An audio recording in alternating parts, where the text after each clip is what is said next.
Et merci d'être venu à la Halle au Sucre ce soir pour assister à cette conférence qui est la dernière d'un cycle de conférences, mais je vous rassure qu'il n'est pas la dernière conférence qui vous sera proposée au Learning Center. Au contraire, il y en aura bien d'autres par la suite. Alors, le Learning Center, c'est un lieu dont vous avez peut-être déjà entendu parler, qui n'est pas encore ouvert au public, qui ouvrira ses portes au mois de juin. C'est un espace qui va proposer des expositions, une grosse exposition de référence sur le thème de la ville de demain, un centre de ressources dont vous avez pu déjà, j'ai vu feuilleter quelques ouvrages, mais c'est vraiment une petite sélection de l'ensemble des documents que vous pourrez emprunter gratuitement à partir du mois de juin. Il y aura également toute une programmation culturelle qui sera proposée sur les thématiques de la ville durable, des ateliers pour les scolaires, des ateliers pour les enfants pendant les vacances, des cycles de conférences, des journées d'études. Enfin, il y aura un programme assez riche. Ce Learning Center, il est un peu... les activités, tout ce qui va se passer est un peu sous... on va dire un peu... né de la réflexion d'un comité scientifique qui est présidé par Thierry Pacaud, qui est un philosophe de l'urbain, et qui nous a proposé au Learning Center de travailler pendant 3 ans sur le thème des enfants et de la ville. Parce que, quelle est la place qu'on donne aux enfants dans la ville? Est-ce que la ville est faite pour les enfants? Est-ce que les enfants font autant de choses en ville qu'autrefois? Donc Thierry Pacaud a proposé ce cycle de conférences qui avait pour objectif de préfigurer l'ouverture du Learning Center, qui donc ouvrira au mois de juin, et vous pourrez voir une exposition temporaire qui sera présentée du mois de juin au mois de décembre, qui s'intitulera La ville récréative et qui abordera ce sujet, suivant d'autres expositions temporaires. Je ne vous en dis pas plus. Donc ce soir, je vais laisser la parole à Anne-Solange Muys, qui est une géographe et urbaniste, avec qui l'équipe de médiation du Learning Center a pu travailler cet automne. Anne-Solange a créé des ateliers pédagogiques et nous avons travaillé avec 2 écoles de la communauté urbaine, l'école Sainte-Thérèse qui est en centre-ville et l'école Langevin qui est à Saint-Paul-sur-Mer. Donc je ne vous en dis pas plus puisque Anne-Solange va vous expliquer ce projet. Voilà, donc je vais laisser la parole à Anne-Solange. Je reprendrai le micro après sa conférence parce que bien évidemment il y aura un temps d'échange. Vous pourrez poser toutes les questions que vous souhaitez à Anne-Solange, peut-être aux enfants, puisque ce soir ce sont les enfants qui d'une certaine manière s'expriment et vont parler de la ville qu'ils aimeraient voir. Voilà, je vous en dis pas plus, je laisse la parole à Anne-Solange. Bonsoir à tous, merci déjà d'être venus si nombreux et je suis contente de voir que des petits héros du film à venir sont présents aussi. Donc j'en profite pour remercier les classes, les 2 classes, les enfants, leurs parents, qui se sont aussi derrière beaucoup investis, soit en venant directement aux ateliers aider, soit dans l'ombre en apportant matériel, etc. Donc voilà, la conférence va se dérouler un petit peu en 2-3 temps, si on peut dire ça comme ça. Une petite introduction, le film qui va retracer ces ateliers sur lesquels je vais revenir tout de suite, et puis ensuite développer un peu cette place que l'on donne à l'enfant aujourd'hui en ville, que l'on a commencé à donner d'ailleurs assez tardivement, puisque finalement on commence à penser à l'enfant que depuis, je dirais, fin 19e, début 20e, mais surtout à partir des années 1970 pour ce qui est de la France. Et du coup, avec une évolution assez lente de cette place de l'enfant dans la ville. Et ça sera intéressant justement de leur donner certainement la parole en fin de conférence pour avoir des avis plus directs sur le sujet. Alors, j'aime bien cette phrase pour introduire de Pauline Kergomar, qui est une pédagogue, qui dit « Le jeu, c'est le travail de l'enfant. C'est son métier, c'est sa vie. » Et effectivement, quand on regarde un enfant qui ne joue pas, c'est souvent plutôt mauvais signe. Et l'enfant est constitué de jeux et joue un petit peu partout, n'importe où, s'adapte et adapte le jeu en fonction de son environnement. Et on a pu en avoir une vraie démonstration pendant ces ateliers. Mais à ce jeu, finalement, l'enfant est confronté à un environnement qui, la plupart du temps, est hostile. La ville est un milieu qui est plutôt difficile pour l'enfant parce que c'est un monde de grands, fait de routes, d'engins motorisés qui sont dangereux, ou même des vélos qui peuvent circuler vite et être également dangereux. C'est aussi un brouhaha, des pollutions, de la place, un espace qui est plutôt restreint pour le jeu, etc. Donc, dans ce milieu-là, quelle est la place que l'enfant prend et comment, surtout, il s'approprie cet environnement urbain? C'est aussi intéressant de se poser ces questions-là. Un autre pédagogue qui dit, et c'est une phrase à méditer, dans les faits, la tendance est de couper l'enfant de la ville, de lui trouver des stimulations en vase clos, alors que pour le développement de l'enfant, la ville tout entière serait le meilleur terrain de jeu. Donc c'est Noshi qui dit ça, et c'est vrai qu'effectivement, finalement, la ville, et on le voit d'ailleurs sur cette photo, mais tout au long de la conférence, je vais vous en montrer un certain nombre. L'enfant prend un carton, ça c'est un carton d'ordinateur posé sur le trottoir, et puis l'enfant va sauter dessus, par-dessus, il va trouver une canette, il va shooter dedans. Voilà, tout est prétexte au jeu, et finalement, est-ce que les aires de jeu sont vraiment des espaces appropriés pour le jeu de l'enfant en ville? Est-ce que finalement c'est pas la ville tout entière qui devrait être un terrain de jeu? Voilà, donc les enfants justement vont nous donner leur regard là-dessus. On a donc en partenariat avec la Allosucre et donc la communauté urbaine de Dunkerque, et puis les deux écoles qui se sont portées volontaires pour ce projet.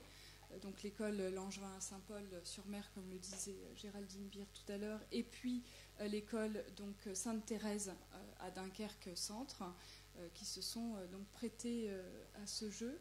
On a monté un projet pédagogique en lien avec le programme de cycle 3, donc CM1, CM2, pour essayer de construire des maquettes représentant d'une part pour l'école de Dunkerque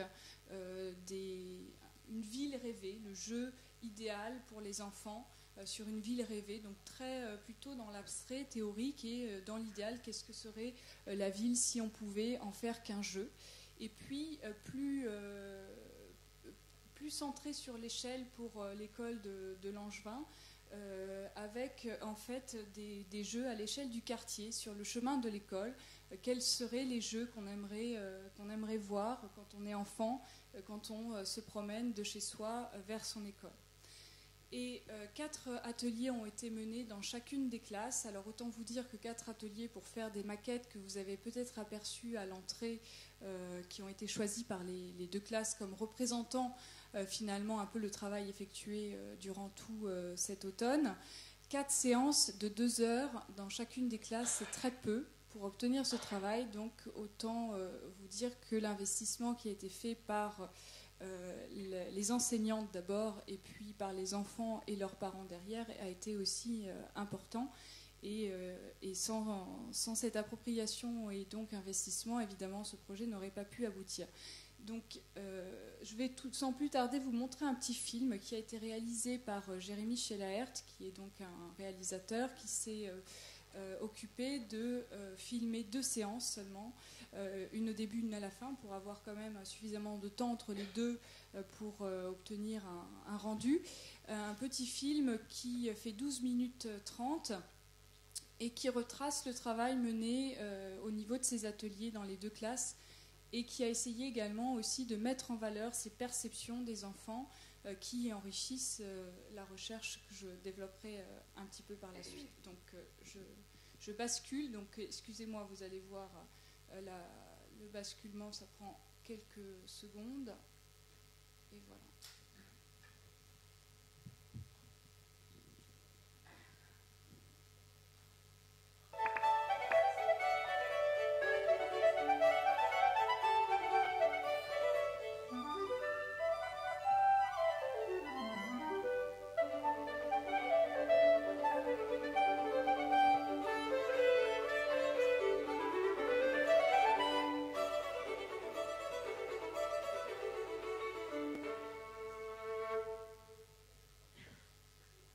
Est-ce que vous aimez jouer, les enfants? Oui, aux jeux vidéo.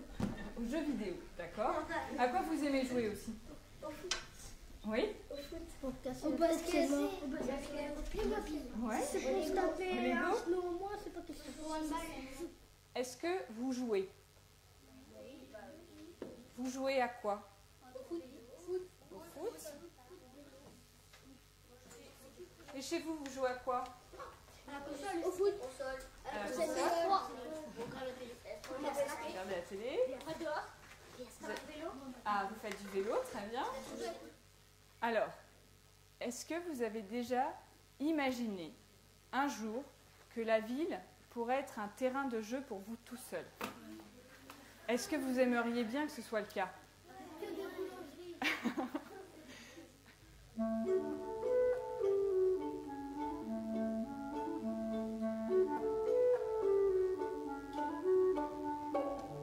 Qui joue dans la rue? Ça fait beaucoup d'enfants qui jouent dans la rue. Vous jouez à quoi dans la rue? Au foot. Aux bordures, c'est quoi? Raconte-moi, c'est quoi ce jeu? Ouais. Il y a deux trottoirs, on a une bordure. Et tu touches la bordure et le ballon revient sur le but. Est-ce qu'il y en a qui jouent à cache-cache dans la rue? Allez, levez le doigt à ceux qui jouent à cache-cache. Où est-ce que vous vous cachez quand vous jouez dans la rue? Derrière les voitures, ouais. Et quoi d'autre? Sous les voitures? Ah oui. Et toi, tu te caches où alors? Derrière les voitures, et toi? Dans les voitures, moi je me cache. Ouais.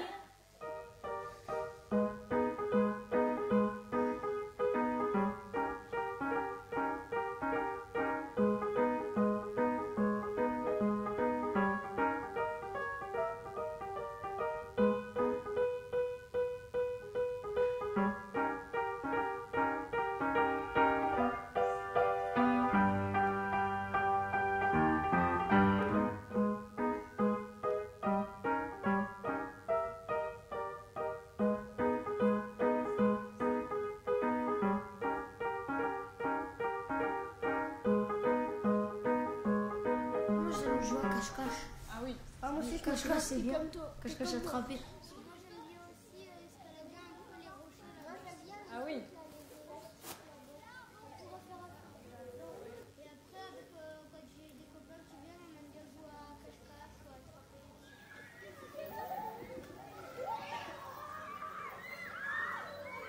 On va faire un dessin, comme je vous ai dit en classe. Et vous avez le droit de dessiner autre chose que ce que vous voyez. Vous pouvez dessiner ce à quoi vous jouez quand vous êtes ici, ou qu'est-ce que vous avez l'habitude de faire, ou avec qui vous avez été, etc. Vous avez le droit de faire un petit peu ce que vous voulez, mais autour du jeu, dans cet espace. D'accord ?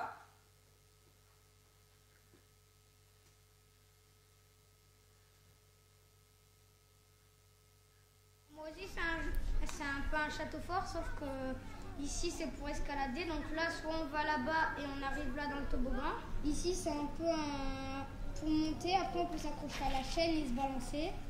Ici, c'est des balançoires. Ici, c'est l'escalier pour monter là. Alors, qu'est-ce que vous nous avez fait comme beau dessin? Toi, tu as fait quoi?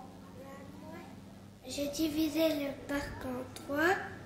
Donc ici au début il y a un peu comme un jardin à l'anglaise. Ici il y a une fontaine avec une petite piscine. Là il y a une tyrolienne. Après si on va là il y a un Playmobil géant avec un toboggan Playmobil. Alors, toi, Moi, j'ai fait un terrain de basket avec des personnes. Un cinéma où il n'y aurait que des enfants qui pouvaient y aller. Et comme le grand que pour les enfants.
va essayer de construire ensemble les idées que vous avez des jeux que vous faites dans la ville.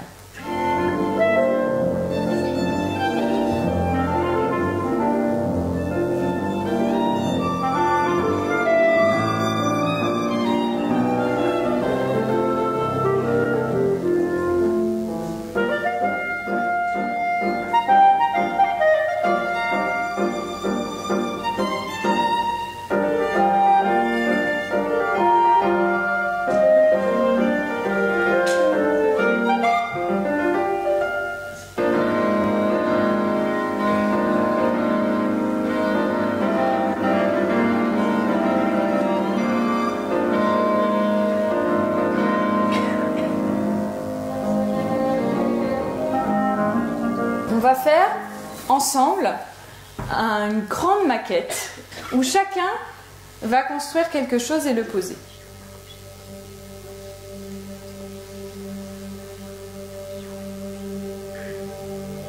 Il y a du sable, là c'est pour des coquillages où on peut mettre les bonhommes dedans.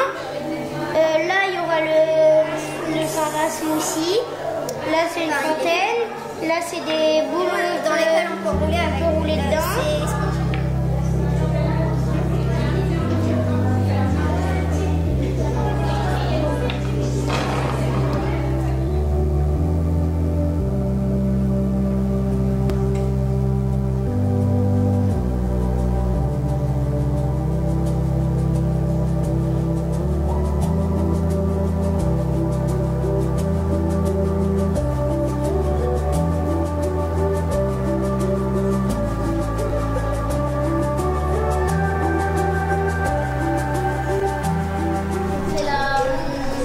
Pièce 40 bars à peu près, enfin, ou la pièce bonbon, mais où c'est tout gratuit. C'est gratuit.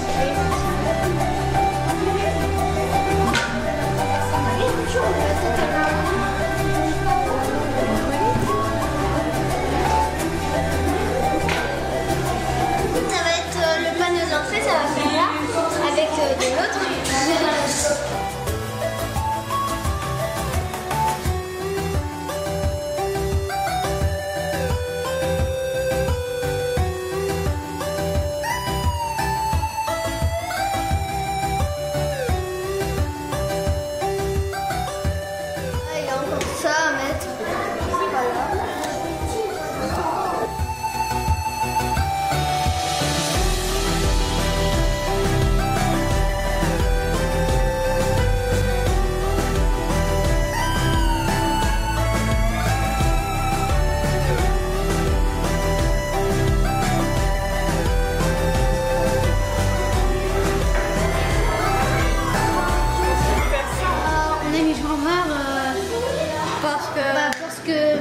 On avait eu l'idée que ce soit sur la place où il y a Jean Bart et pour faire du paintball. C'est un labyrinthe paintball.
L'important c'est d'être original.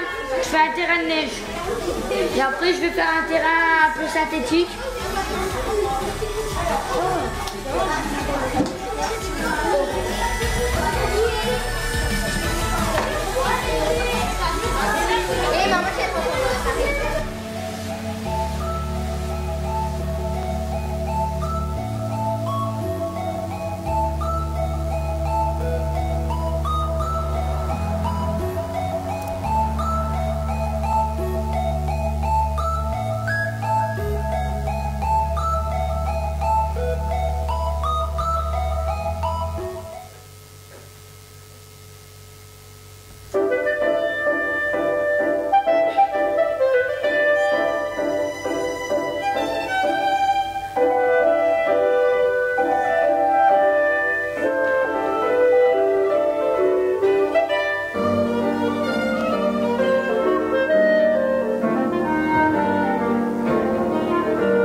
vous avez vu que les enfants à Dunkerque adorent le foot.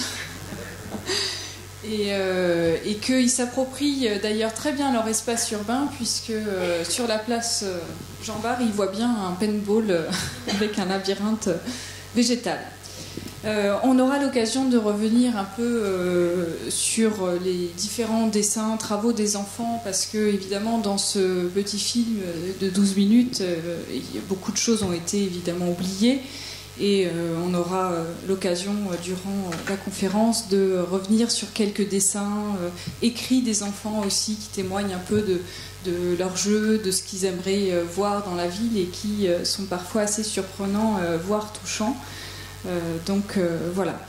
Alors j'en reviens à des choses plus théoriques, j'ai envie de dire, qui concernent un petit peu la place de l'enfant en ville aujourd'hui. En tout cas, une place qui est à questionner et qui est souvent limitée, comme vous le voyez sur les photos, à des aires de jeu qui sont encerclées. Alors, vous avez en haut à droite une aire de jeu qui se trouve à Paris, et puis en bas à gauche, une photo d'une cour de récréation, donc, mais qui donne à peu près le ton de ce qu'on peut trouver dans la plupart des aires de jeu en France. Donc avec des faux arbres, évidemment, puisque on le verra, les branches sont interdites, etc.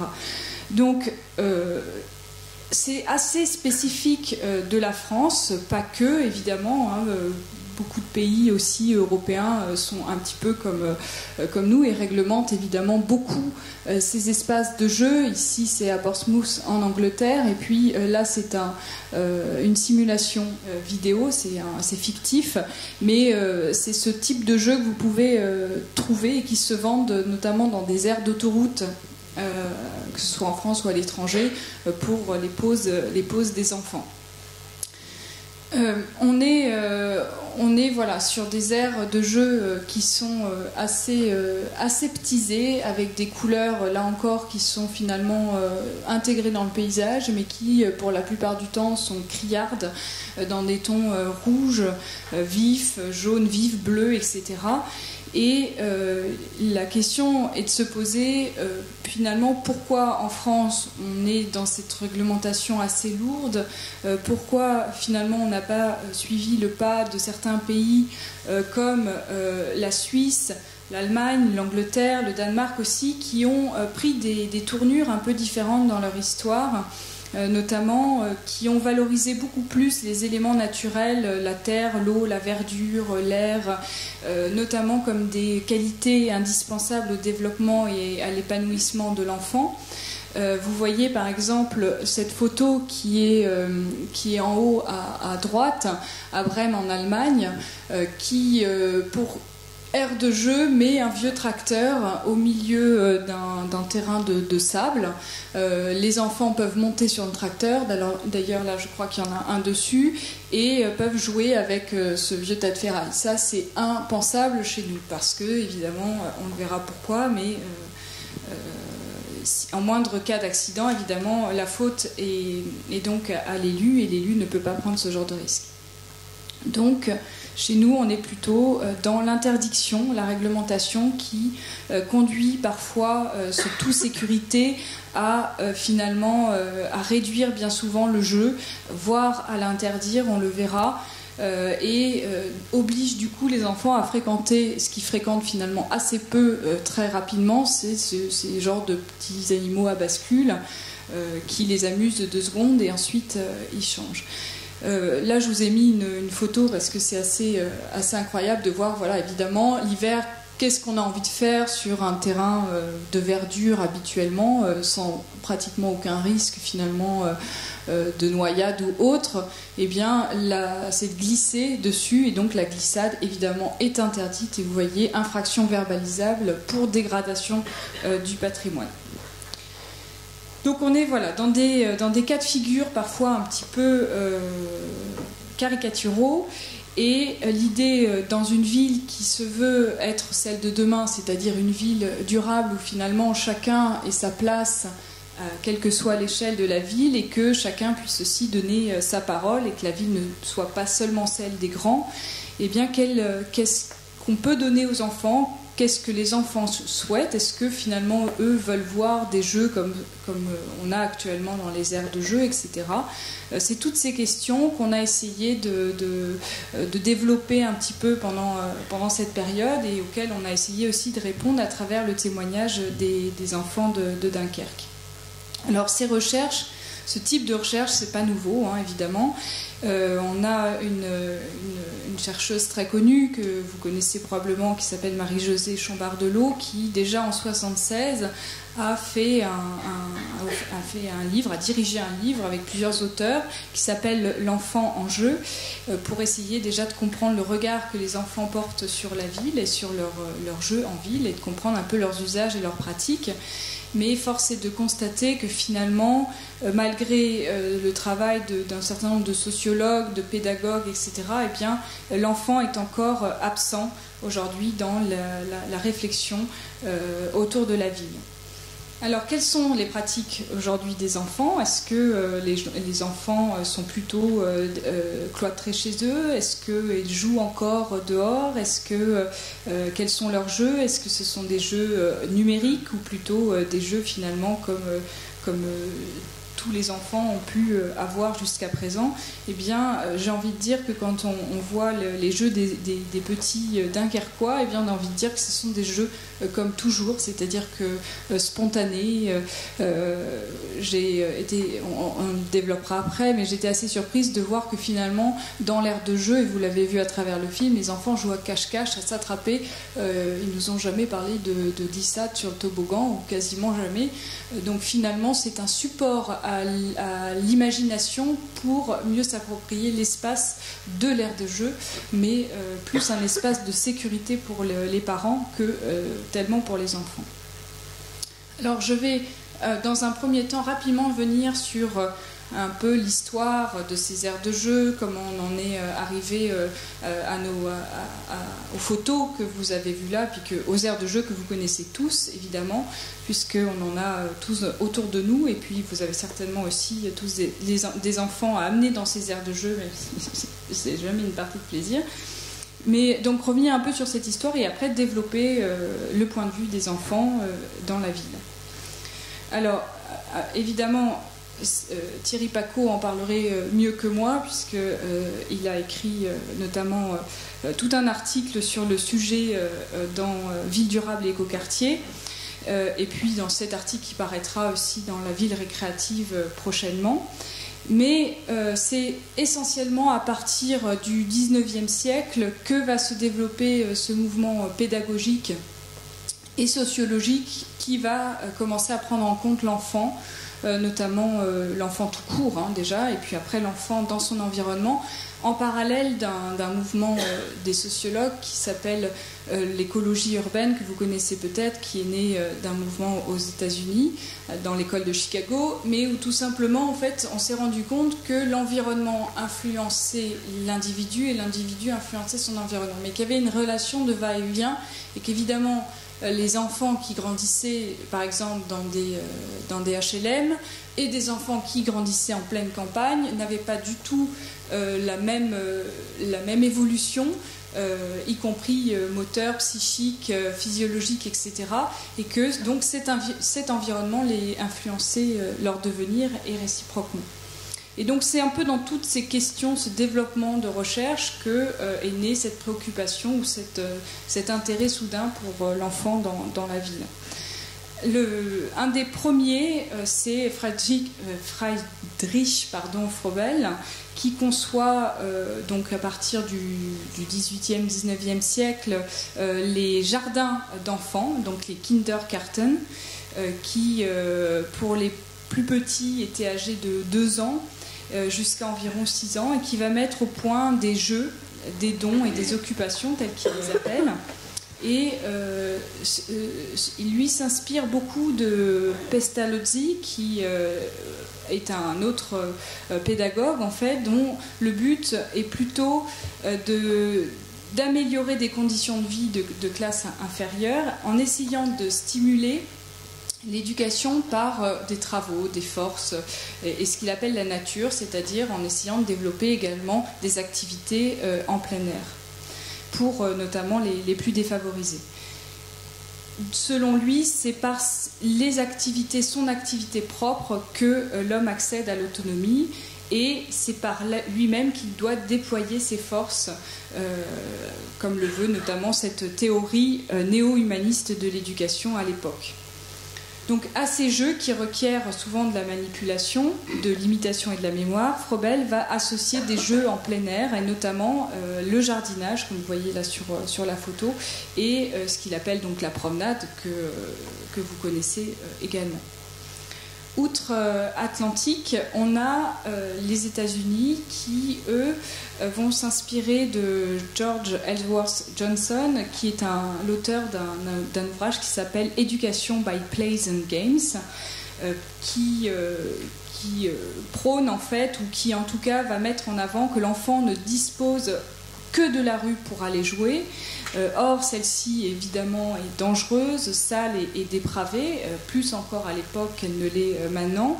Et il va préconiser la création de playgrounds, c'est-à-dire de terrains de jeu, où les garçons et les filles vont pouvoir jouer, apprendre par eux-mêmes, etc. et développer des jeux avec des supports. Et c'est cet aspect de playground qui va être repris par Everett Burt Merrow dans American Playgrounds, où il va lister tous les équipements indispensables à l'exercice physique d'une certaine façon. Donc là, on voit des photos et qui vont ensuite être repris dans certaines aires de jeu. Donc là, vous voyez aussi d'autres supports. On est très loin aujourd'hui de ce genre d'équipement. On est plus proche finalement de celui-ci qui est le premier toboggan qui a été construit donc spécialement pour des enfants dans un parc qui date de 1922, qui a été construit par un homme qui s'appelle Charles Wicksteed, qui est un industriel dont l'entreprise à l'époque fabrique entre autres des perceuses, des scies hydrauliques, des boîtes de vitesse automatiques, des jeux en bois, etc. Et après la guerre, donc en 1921, il décide d'enlever des tuyaux, de rénover un petit peu son entreprise, d'enlever des tuyaux de bâtiments, et puis, un peu innocemment, il les dispose à l'extérieur, et finalement va construire comme ça un premier toboggan, des balançoires également, etc., pour les enfants qui vont s'amuser dessus. Alors, en 1929, on a un deuxième toboggan un peu plus perfectionné qui va être construit en métal et en bois, avec aussi des courbures comme ça pour permettre une meilleure glissade. Et ça va tellement bien marcher, évidemment, qu'il va en faire la spécialité de son entreprise. Et Wicksteed Park va devenir le premier parc d'attractions anglais, qui évidemment, et c'est bien dommageable, est payant ou devient payant. Et voilà, donc l'entreprise, elle, par contre, va développer toute une spécialité, donc Wicksteed Playscape, pour commercialiser ses attractions en fait à travers le pays et à travers le monde. Donc l'entreprise existe encore, mais bon. Plus évidemment, elle s'est un peu perfectionnée depuis. Alors en Europe, c'est un petit peu différent. Donc déjà, on est un peu plus en retard. On a une autre façon, peut-être aussi moins limitée dans l'espace, moins sportive aussi à ce niveau-là. Et on va être plutôt influencé par le développement des cités-jardins, qui sont des cités industrielles et ouvrières, qui ont vu le jour grâce à Ebenezer Howard, dont on a fêté d'ailleurs le 100e anniversaire il y a 1 an ou 2 de la première cité-jardin qui a été construite en Angleterre.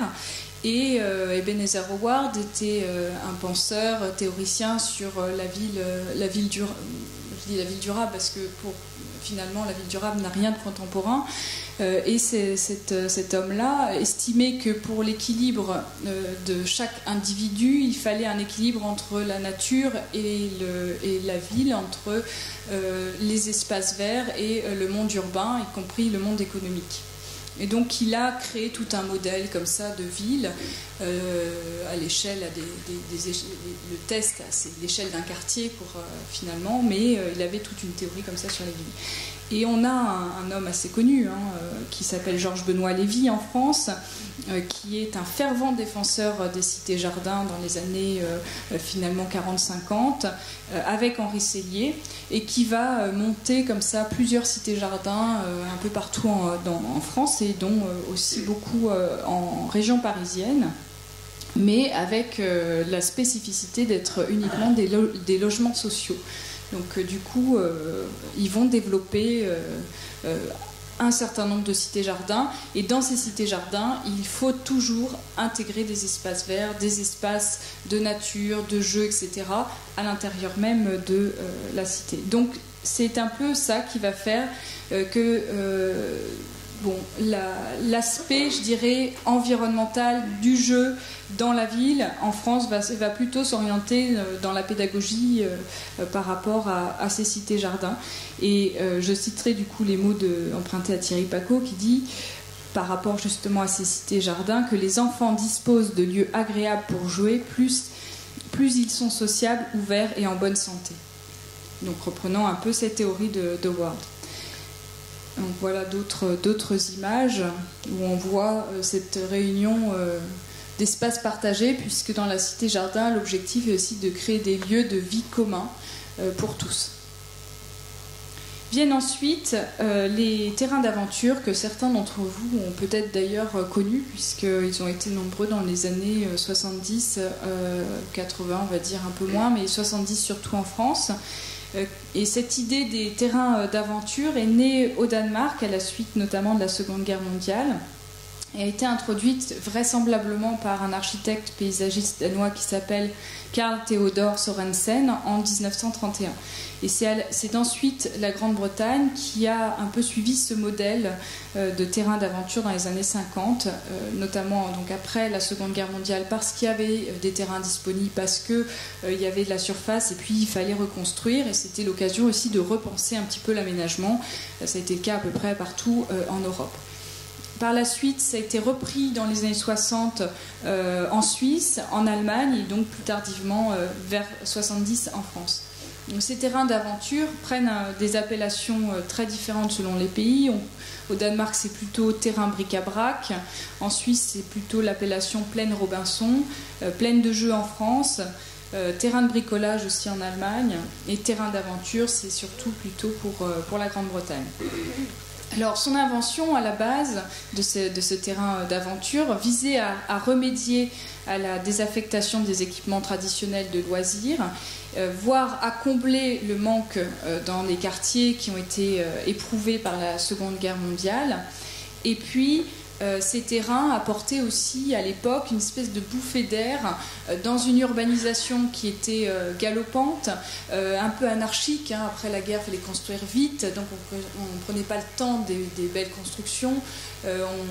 Voilà, le but c'était de reloger rapidement les personnes, et puis du coup eh bien, ça permettait aussi de faire des bouffées d'air comme ça, et de calmer aussi les habitants qui souvent étaient assez contestataires par rapport à ces villes champignons. On a aussi également un développement qui suit, je dirais, ces terrains d'aventure, c'est tout ce qui concerne le mouvement des nouveaux pédagogues qui arrivent, notamment dans les années 70 en France, où l'objectif, c'est d'essayer de faire prendre conscience à l'enfant de son corps, de le laisser agir aussi en fonction de ses capacités motrices. Alors, surtout sur l'exemple de Loxy et de Montessori, où l'enfant doit faire et apprendre par lui-même, et les terrains d'aventure étaient aussi beaucoup dans cet objectif-là de laisser faire. Alors c'était un espace limité dans la ville, délimité dans un quartier.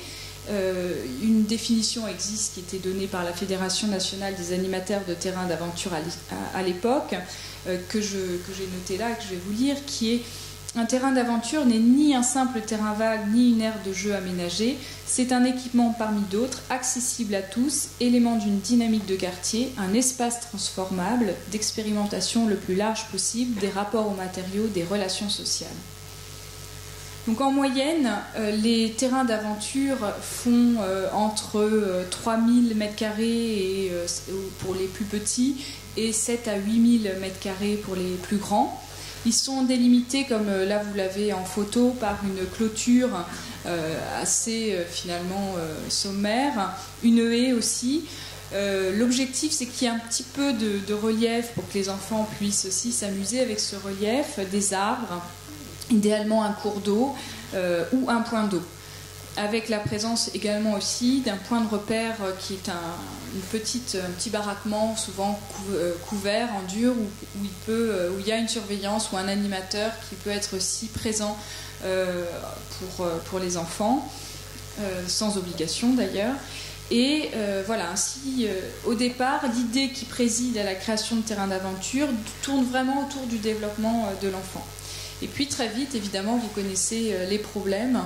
Les problèmes sont surtout ceux au départ liés à l'espace disponible en ville, c'est-à-dire qu'ayant les villes étant de plus en plus denses, manquant de terrain et de foncier, eh bien, vont supprimer progressivement ces espaces qui sont quand même relativement grands, plutôt privilégier des petites aires de jeu et garder l'espace pour de la construction et de la promotion immobilière.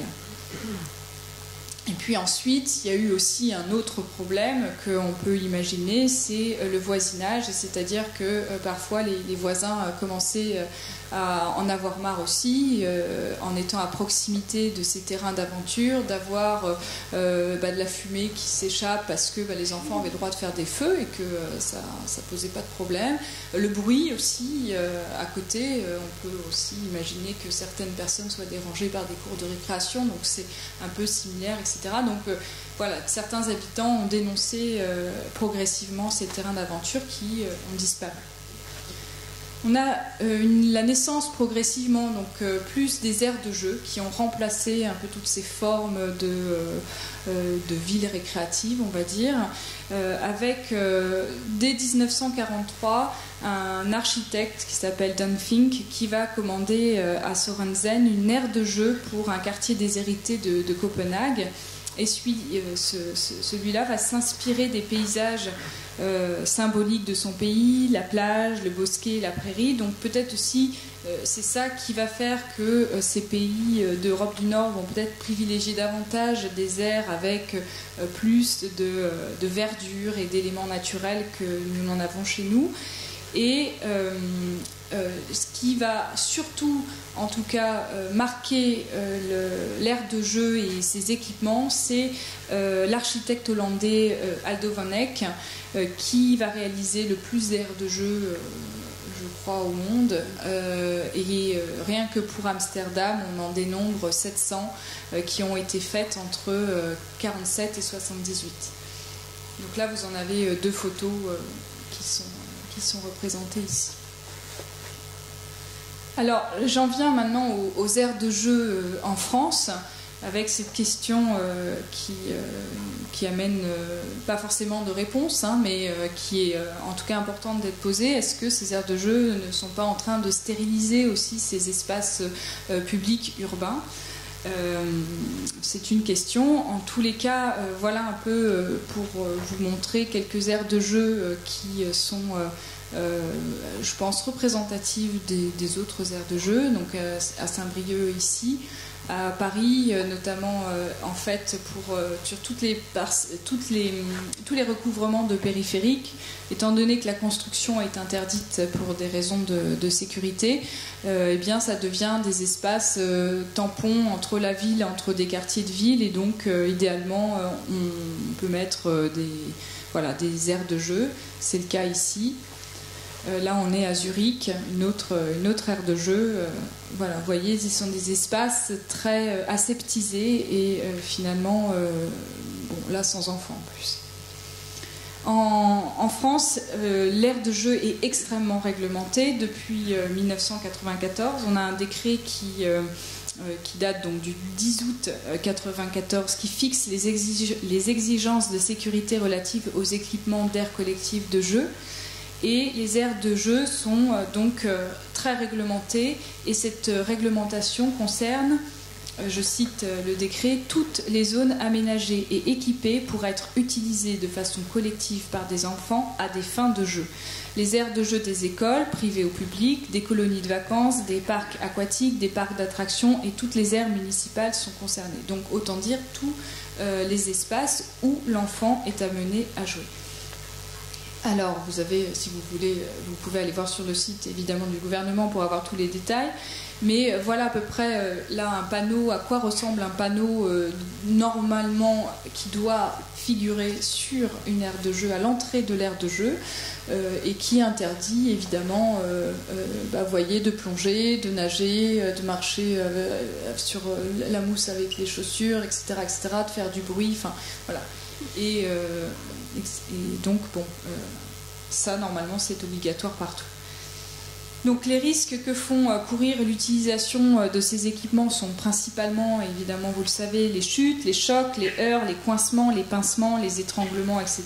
et concernent essentiellement les enfants de 5 à 10 ans. Sont notamment mis en cause donc certains types de toboggans, les tourniquets, les balançoires ou des structures à grimper. Les sols aussi, peu adaptés à la réception des enfants et évidemment le mauvais entretien des installations qui est souvent à l'origine des accidents. Donc en France, la réglementation est de plus en plus préventive sur ce sujet et l'air peut être source d'accidents.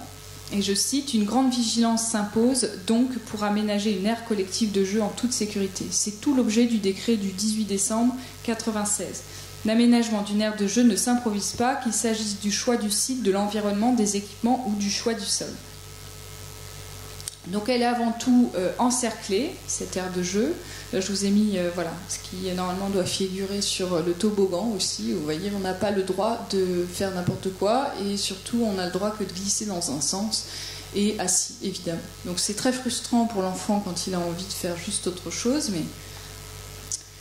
Donc on est, voilà, l'aire de jeu est encerclée, délimitée de façon à couper la zone de l'espace urbain qui est souvent perçue comme dangereux pour l'enfant. Donc en plus de ça, les aires de jeu, vous le savez, sont souvent au milieu de 2 axes routiers. Donc évidemment, on ne peut pas déborder, en tout cas dans les grandes agglomérations, c'est le cas, et notamment à Paris. Et je recite le décret de 1996, si l'environnement comporte des risques, une clôture doit être envisagée, elle doit être elle-même sans danger, elle peut prendre donc la forme d'un grillage, finition arrondie, de palissade, de muret, de haies, etc. Donc il en va de même pour le mobilier, tout est question de normes, de sécurité, d'hygiène, et évidemment, vous l'aurez compris, en dernier lieu d'usage. Donc d'abord on regarde, on réglemente et ensuite l'enfant s'adapte au niveau de l'usage qu'il peut en faire. Et c'est là qu'on peut se poser la question de savoir où est sa place et surtout quel usage il en fait, quels sont les jeux qu'il choisit. Est-ce qu'il est à l'origine de ces jeux ou pas, ça on pourra en reparler après ou en débattre évidemment. Donc rares sont les bouts de nature qui résistent à cette brigade anti-risque et à cette réglementation. Et je recite ce décret, les arbres ne doivent pas présenter de branches basses pouvant inciter les enfants à grimper. Les branches ne doivent pas non plus empiéter sur l'espace qui doit rester dégagé en tous sens autour des équipements. Pour éviter les chutes des arbres, ils ne doivent pas non plus présenter de racines saillantes dans les zones de sécurité des équipements. On ne doit pas faire voisiner les équipements avec des arbres donnant des fruits à bogue, comme les marronniers et les châtaigniers. Donc dans ces contraintes réglementaires, devant ces contraintes réglementaires, eh bien, la pelouse évidemment est remplacée par ce matelas en mousse que vous voyez là, qui est synthétique, qui est évidemment anti-choc, dont les couleurs sont criardes, dites naturelles. Là on voit un vert pelouse, un bleu eau et des marguerites ou des fleurs au milieu pour donner la sensation d'un minimum de nature. Et comme vous l'avez vu dans la cour d'école aussi, on a parfois ces arbres qui sont remplacés par des faux palmiers en bois agglomérés. Ça c'est pas rare du tout. On a des bassins d'eau qui sont plutôt des bacs à sable.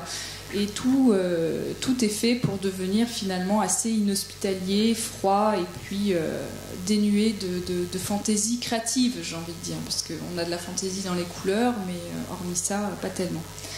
Alors pourquoi finalement on a chez nous des aires de jeu? Pourquoi on n'a pas le vieux tracteur sur la piste de sable qui pourrait amuser les enfants? Et pourquoi finalement on en est venu à ces espaces aseptisés? Je vais vous citer quelques cas qui sont des cas juridiques. Un enfant, par exemple, de 3 ans fait une chute depuis l'échelle d'accès d'un toboggan d'une aire de jeu. L'échelle était en bois et les marches en rodin de 10 cm et elles étaient dépourvues de contre-marches très espacées. Le sol était non amortissant et aucun panneau n'interdisait l'usage de cet équipement aux enfants de moins de 7 ans. La commune a été déclarée responsable des conséquences de l'accident. C'était à Lyon. Un enfant de 5 ans, là c'est à Marseille, tombe de la plateforme d'un toboggan d'une hauteur de 2,40 m.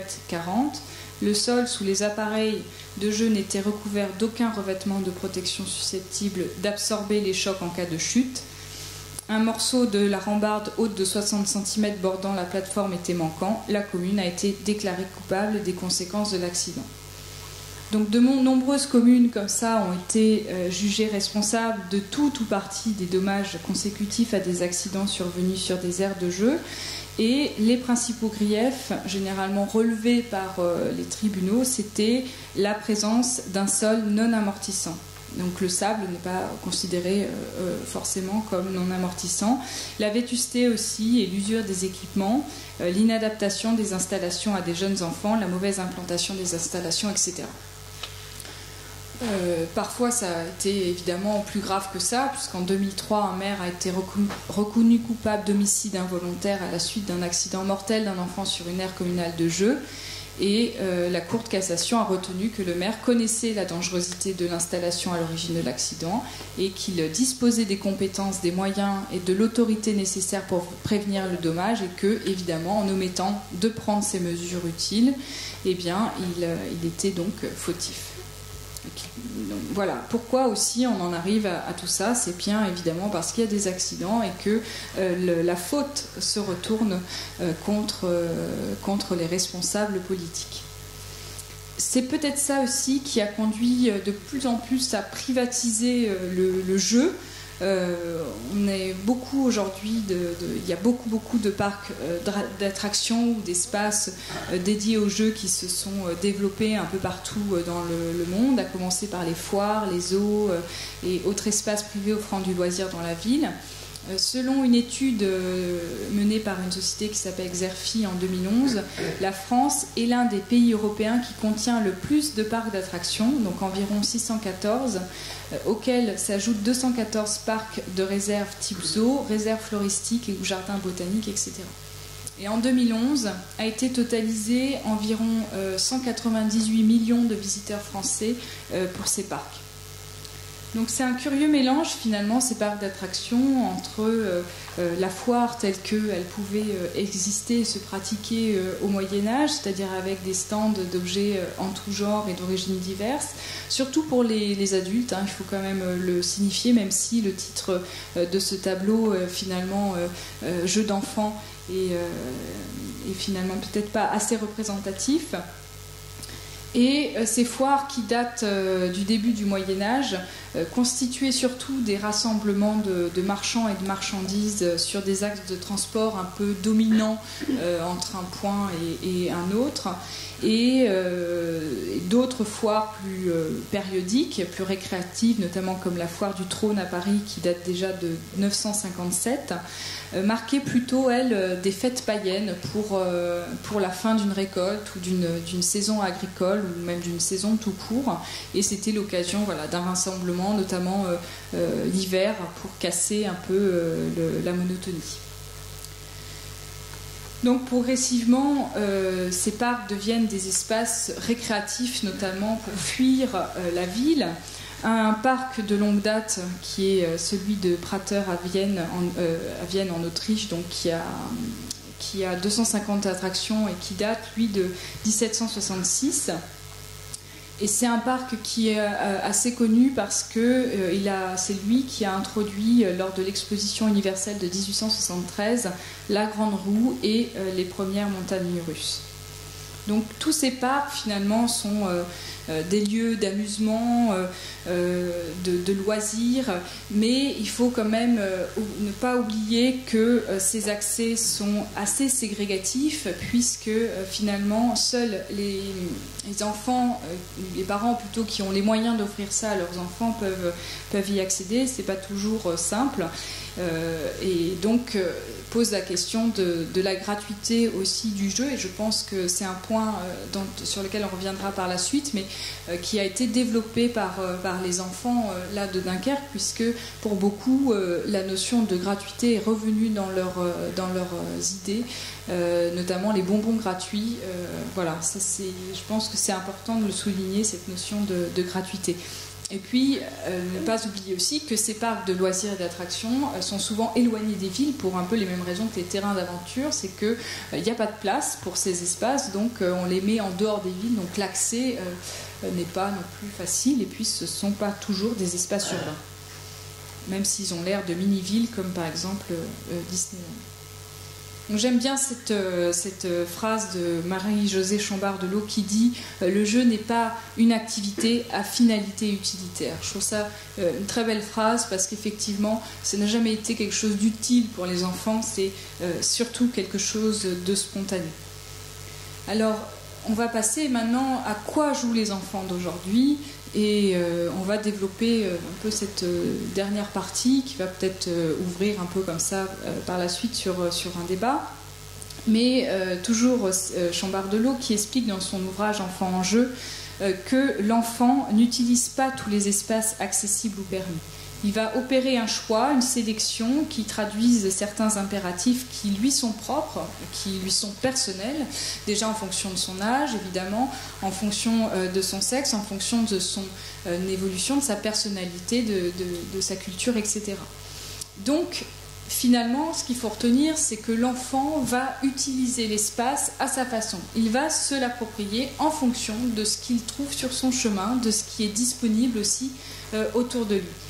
Donc certaines pratiques ou activités sont informelles et vont se dérouler d'ailleurs n'importe où, que ce soit à l'embrasure de portes d'immeubles, sur des trottoirs, etc. Donc là on voit des enfants qui jouent dans la rue à Lisbonne, bon évidemment probablement une rue piétonne. Là, on est sur une rue classique, un enfant qui, donc c'est à Paris, un enfant qui va jouer avec une bouche d'égout, il y a un petit peu d'eau dedans, et donc s'amuser dans ces flaques d'eau. Là encore, on a évidemment cette photo que je vous ai montrée au départ, où voilà, un enfant saute au-dessus d'un carton d'ordinateur. Et puis également des enfants qui jouent à s'attraper, qui jouent à courir. Donc ça c'est une photo de 1976, mais on pourrait tout à fait avoir la même aujourd'hui encore photo n'importe où, dans n'importe quelle ville, n'importe quelle rue. Donc d'après... l'intérêt peut-être finalement aussi, c'est que... l'aménageur doit se poser des questions.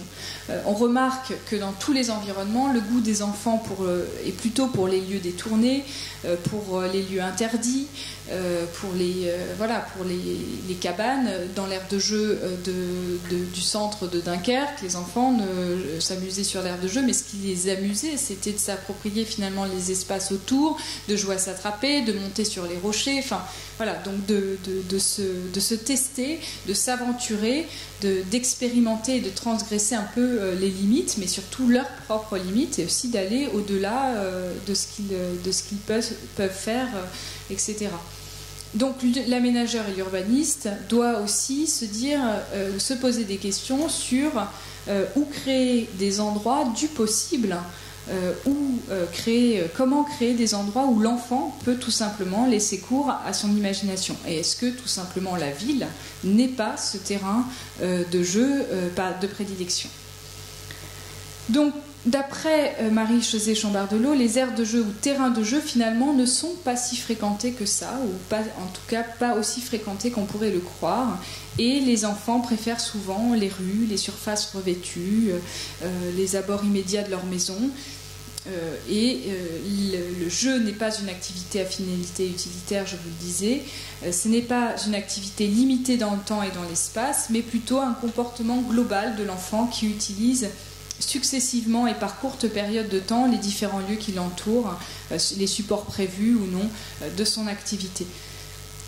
Donc là, je vous ai mis par exemple un tableau qui a été fait par deux chercheurs, Perego et Dananché, qui ont essayé, en fonction des espaces, de classer un petit peu les jeux des enfants. Voilà, donc en montrant des jeux de mouvement, des jeux d'habilité, des jeux sportifs, l'observation de la nature. Et où est-ce qu'en fait ces jeux avaient lieu. Et donc dans des espaces couverts, plutôt voilà, sur des gymnases, par exemple, pour les jeux sportifs, ou des petits ateliers en classe.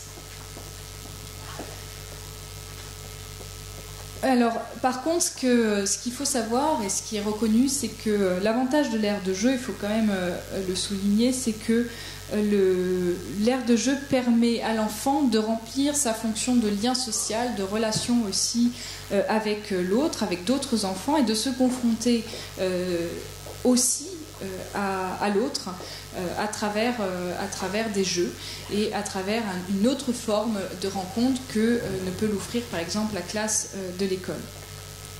Alors en demandant aux enfants de Dunkerque, pour revenir un petit peu sur ces résultats d'atelier, eh bien, finalement, j'ai constaté plusieurs thématiques et usages de la ville et de jeux qui apparaissent à travers leurs témoignages. Généralement, ce qui est assez finalement étonnant et finalement plutôt valorisant, je trouve, ou à noter, c'est que leurs jeux sont majoritairement collectifs. Et quand ils sont en extérieur, ils le sont quasiment uniquement, j'ai envie de dire aussi, collectifs à travers le sport déjà. Donc beaucoup parlent du foot, évidemment, qui arrive en numéro 1, mais le basket, le paintball, le handball, le patin à glace, le skateboard, etc. sont des jeux qui sont finalement collectifs. Et c'est de jouer en équipe avec l'autre, en échange avec l'autre. Ils jouent où, ces enfants? Eh bien, ils jouent partout. Ils jouent au ballon, ils le font rebondir contre un mur, ils jouent à cache-cache, à grapper, à attraper, derrière des buissons, derrière des arbres, derrière des voitures, des poubelles, etc. Ils s'approprient finalement assez bien leur espace urbain. Avec ce dont ils disposent. Donc voilà un peu les dessins que vous connaissez, que vous avez vus aussi, et sur leur jeu dans la ville. Donc ça, c'est la patinoire rêvée de quelques-unes, notamment en extérieur, où il n'y aurait pas de toit et qui pourrait être aussi à la place de l'aire de jeu, donc qui pourrait envahir l'aire de jeu avec un arbre au milieu, et donc voilà, à l'image peut-être de ce qui se fait déjà au Québec, et qui est en plus de ça une patinoire gratuite. Alors vous me direz qu'évidemment au Québec, avec les -15 qu'ils ont tous les ans, c'est plus facile qu'à Dunkerque où la température est plus douce. Mais bon, ça donne quand même aussi à penser ces espaces. Le skateboard, évidemment. Et puis chez eux, peut-être les enfants, quand on leur pose la question de ce qu'ils font chez eux, sont plus dans des jeux évidemment introvertis, personnels, individuels, qui est beaucoup la tablette numérique, mais pas que finalement. Le vélo aussi, à côté de leur maison ou sur des parkings. Et puis évidemment, les Lego, les Playmobil sont des jeux très, très remarqués et très pratiqués par les enfants. Là, je vais vous passer, en fait, pour vous montrer et introduire pour introduire un petit chapitre sur la ville aussi, comment elle met, ou qu'est-ce qu'elle offre comme possibilité en dehors des aires de jeu à ces enfants qui utilisent l'espace public. Eh bien, voyons un petit extrait de film sur que vous avez déjà aperçu, en fait, qui est à hauteur d'enfants. On a donc mis une caméra embarquée. Non, je ne pense pas à peine. ça ne va pas durer très longtemps.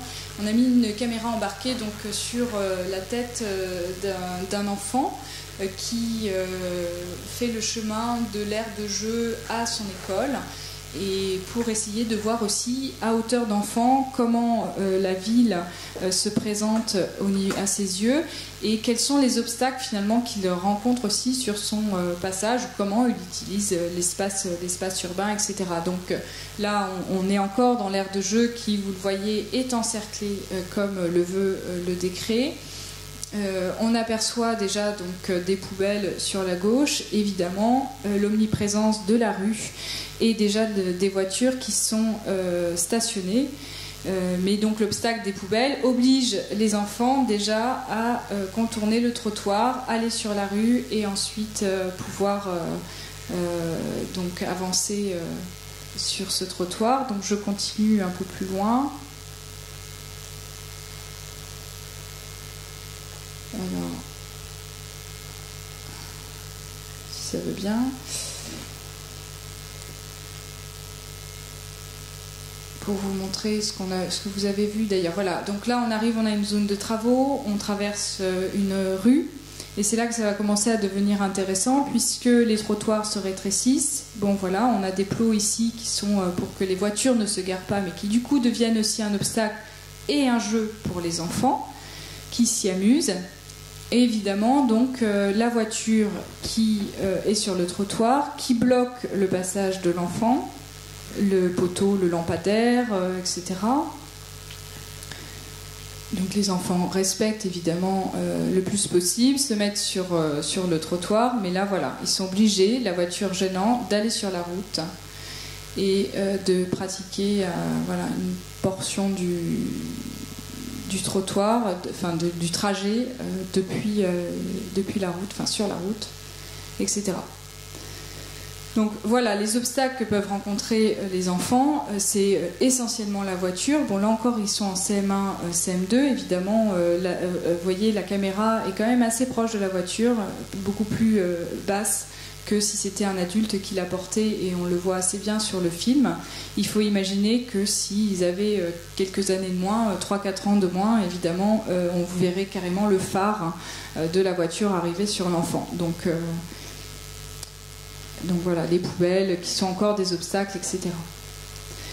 Donc tout ça sont finalement des principes de Grand. La voiture n'est pas utilisée par les enfants, évidemment, sauf pour être transportée, mais elle est omniprésente dans la ville et peut aussi voilà, contraindre l'espace public. La rue n'est plus libérée. Autre finalement interrogation, c'est sur le devenir de la place de l'enfant en ville.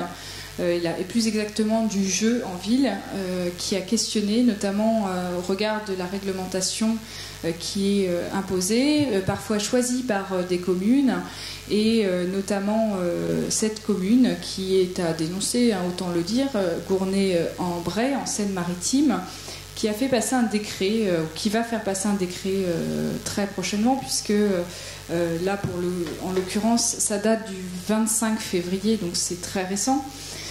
Mais Gournay-en-Bray, le maire de Gournay-en-Bray, a décidé d'interdire l'usage du ballon sur la voie publique, et notamment parce que dans une rue qui s'appelle la rue des Fauvettes, qui est en quartier résidentiel pavillonnaire, peu de passages et en impasse au bout, a décidé d'interdire donc l'usage du ballon à cause non pas des accidents potentiels avec la voiture, mais à cause du bruit, étant donné que l'adjoint au maire vit dans la rue et qu'il est dérangé par les ballons des enfants qui atterrissent dans son jardin.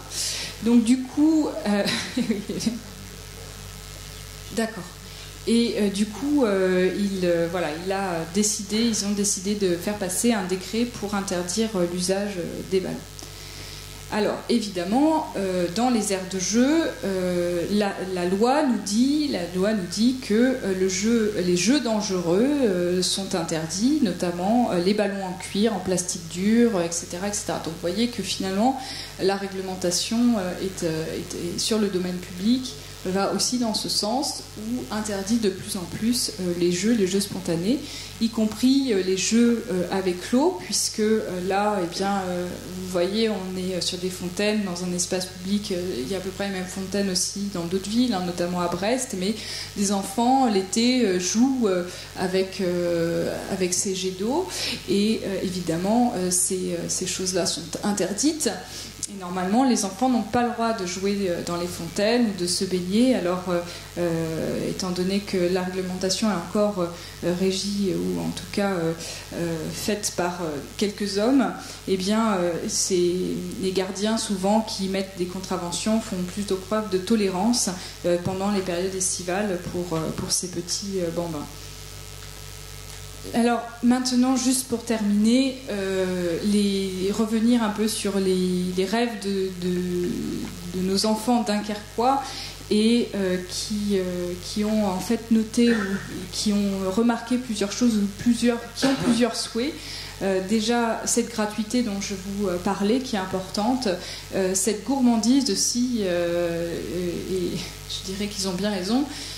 Mais voilà, la ville est faite de manèges gratuits, de Playmobil géants. Alors, c'est pas revenu pour tous les enfants, mais je pense que c'est vrai qu'il était tellement omniprésent que c'était important de ne pas non plus passer à côté.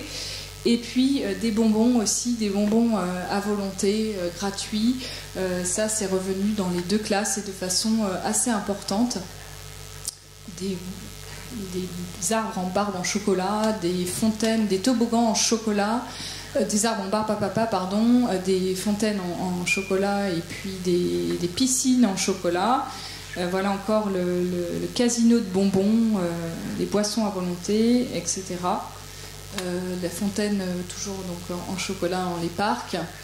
Et puis aussi donc ces châteaux, ces quartiers étagés, ces accès qui sont un peu finalement néo-aventuriers, si on peut dire ça comme ça, où des jeunes aventuriers pourraient s'amuser, et qui serait comme un labyrinthe de jeux et d'impasses. Et puis ce qui est intéressant aussi de voir, c'est que finalement les enfants, on pourrait se dire qu'ils sont gênés notamment par la voiture, puisqu'on l'a vu, ils étaient assez coincés entre ces voitures, et pas tant que ça finalement. Là on le voit, des voitures pour enfants, moto, voiture, autoroute. J'aime beaucoup aussi que la neige soit de la neige de bonbons, et qu'elle soit éternelle, et qu'il fasse toujours chaud. Ça, on est vraiment dans le rêve, mais tant qu'à faire, autant se faire plaisir. Et une ville que pour les enfants, ça c'est très beau aussi. Et voilà, et qui termine en disant, une ville comme ça, ça serait vraiment génial. Donc évidemment, ce serait vraiment génial. On en rêve nous aussi, même si on est grand. Donc voilà aussi d'autres envies d'enfants. Le château fort revient aussi finalement assez souvent. Le karting géant, le parc d'attractions, le magasin de fruits, etc. Et l'ascenseur géant pour aller dans le ciel. Ça, c'est assez beau aussi comme image. Et c'est assez important de le souligner également. Mais les enfants, on montre un vrai lien au niveau des jeux de nature et les éléments naturels. Notamment, vous l'avez vu au niveau des maquettes, mais les parcours acrobranche sont revenus dans les deux classes, les jeux d'eau également. L'importance de l'eau est très présente chez les enfants, et le jeu dans l'eau. Les enfants aussi rêvent de se suspendre à un fil et de parcourir la ville portés par une tyrolienne. Alors c'était très joli, parce que dans une des classes, donc à Saint-Paul notamment, les enfants se verraient bien avec une tyrolienne géante qui partirait de la maison, qui irait à l'école en tyrolienne, et puis qui passerait par un terrain de foot où ils pourraient aller jouer avec les copains, etc. Le labyrinthe végétal, vous l'avez vu sur la place Jean Bart, qui est quand même assez sympa aussi, où les enfants pourraient se cacher, se poursuivre, se faire peur, s'attraper, etc. Donc la notion d'air aussi, de hauteur apparaissent. Donc on l'a vu là avec l'ascenseur géant qui pourrait monter dans le ciel, mais aussi ces quartiers étagés qui font l'objet d'une maquette en soi, et qui est assez intéressant, parce que le quartier étagé, c'est quand même une réflexion des urbanistes qui pensent à la ville durable et à la ville dense, où finalement on essaierait d'empacter les choses et de les empiler plutôt que de les étaler pour éviter de grignoter trop d'espace sur la campagne. Donc voilà, ce sont finalement des théoriciens déjà de la ville durable. En tous les cas, je pense qu'il faut respecter le fait qu'ils ont besoin d'être des aventuriers dans leur ville, et que la question que les grands doivent se poser, c'est est-ce que finalement j'offre, que ce soit en tant que parent ou en tant qu'architecte, urbaniste ou élu, est-ce que j'offre la possibilité à cet enfant de pouvoir être aventurier de sa ville? Est-ce que la ville et son quartier lui donnent sa possibilité? Comment finalement on peut changer ces choses-là? Alors la presse actuelle, vous avez peut-être vu relayer ce débat un peu sur ces parents hélicoptères, ou parfois on voit aussi l'appellation de parents drones, qui montre que le parent est beaucoup sur l'enfant, etc., que la ville fait peur, qu'elle est bruyante, dangereuse, et donc il faut rester proche de cet enfant et de ne pas le laisser s'éloigner. Donc c'est là que peut-être, et pour conclure, on pourrait essayer de penser la ville autrement.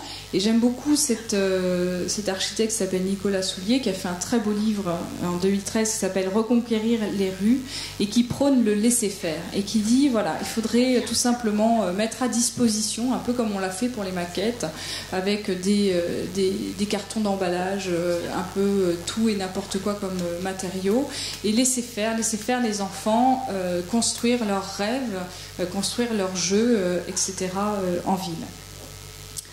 Donc voilà, peut-être aussi réfléchir à la place du parent et comment le parent pourrait intégrer cet espace autrement, cet espace de jeu autrement. Voilà, je vous remercie, et puis je me tiens à votre disposition pour des échanges.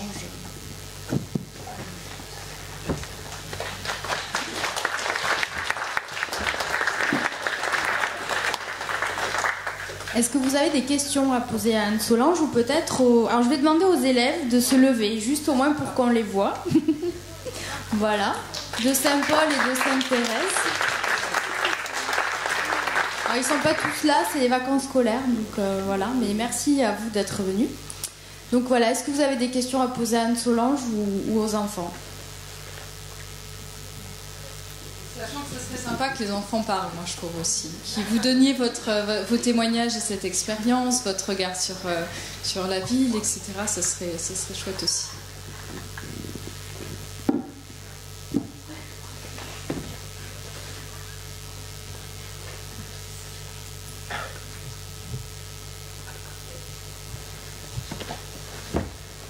Les enfants, depuis que vous avez fait ce projet, est-ce que quand vous allez dans la rue ou quand vous allez dans une aire de jeu, vous les regardez différemment? Ah. Bah oui. Et alors, qu'est-ce que tu te dis? Ben, qu'il n'y a pas assez de place dans les villes pour les enfants, parce qu'avec les voitures, ça peut être dangereux.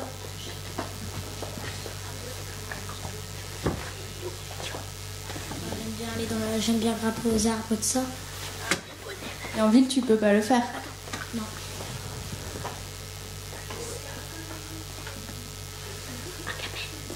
Bon. Ben on va s'arrêter là. Donc je vous remercie d'être venus. Au passage, vous pourrez regarder, si vous n'avez pas eu le temps de le faire en arrivant, les 2 des maquettes qui ont été réalisées, en sachant qu'au total il y en aura 8 qui seront présentées dans l'exposition temporaire qui sera présentée à la Halle au Sucre de juin à décembre 2015. Donc ce cycle de conférences est terminé, mais par contre je me permets de vous annoncer une conférence qui aura lieu le 21 mars, donc c'est un samedi à 14h30. Donc on va accueillir Yann Leroux, qui est un docteur en psychologie, qui va nous faire une conférence qui s'appelle « Grandir avec Facebook ». Il parlera du numérique et des enfants, et puis de répercussions sur leur développement. Enfin voilà, donc ce sera le 21 mars à 14h30.